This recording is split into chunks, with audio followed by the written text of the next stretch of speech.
But now, let's switch to one of our favourite shows, Guy's Outsiders, with Mark Latham, Ross Cameron and Rowan Dean, which last Sunday opened up with a bang and a bump and not much else.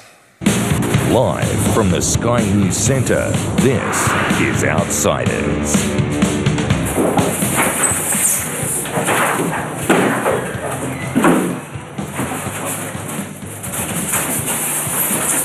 Current affairs show. Something of a metaphor there, perhaps? Hello? We can't hear you.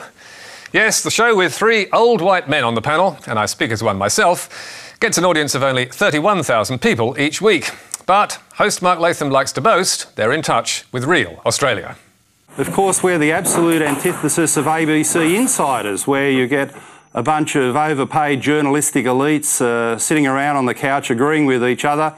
These guys also do it, but sitting at a desk, generally attacking political correctness, at which co-host Ross Cameron famously excels. Sky News presenters in civil war over Ross Cameron. But last week, Mark Latham also came under fire from fellow Sky host Peter Van Onselen, suggesting that civil war may be flaring again. In politics, Latham asked media to leave his family alone. Now uses his Sky show to attack a colleague's wife. Nothing too low. Ross Cameron? So, what could he be referring to? Well, having watched last week's programme, we think it must be this. The other thing we've got for you viewers is, by viewer request, we had so much feedback about the GNI mob, diversity and inclusion, the DNI mob.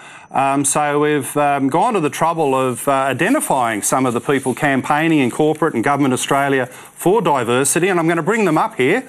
We call them the Diversity Bunch.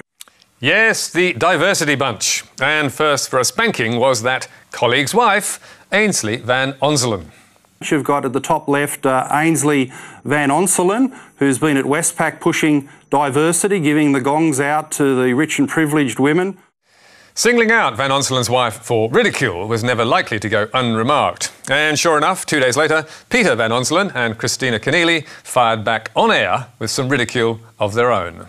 Kind of like the Outsiders. You reckon that name works? Does that name work? Oh, that's actually not a bad point. Yeah, you're not really an outsider if you're living off the teat of the public via an antiquated pension system when you attack entitlements on a daily basis as part of your shtick because you're an outsider. That represents... That's extremely outside, and I don't wish to envelop Rowan Dean in that because he's the one member of the three who doesn't live off the public teat on an antiquated, out-of-date, publicly loathed entitlement scheme, which they now rail against, ironically. It's just hypocrisy on stilts. Van Onselen's pointing out that Latham and Cameron both receive lavish and lifelong parliamentary pensions, on our calculations more than $100,000 a year apiece, which of course is paid by you and me, the taxpayer. And a footnote, PVO's wife actually left that job in November, so they got their facts wrong too. They've now taken her out of the Diversity Bunch, or the blonde Sheilas, as they call them, but not apologised.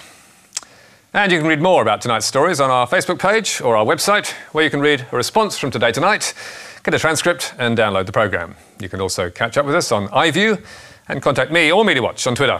And don't miss Media Bites every Thursday on Facebook, Twitter and our website, and also on iView. But for now, until next week, that's all from us. Goodbye.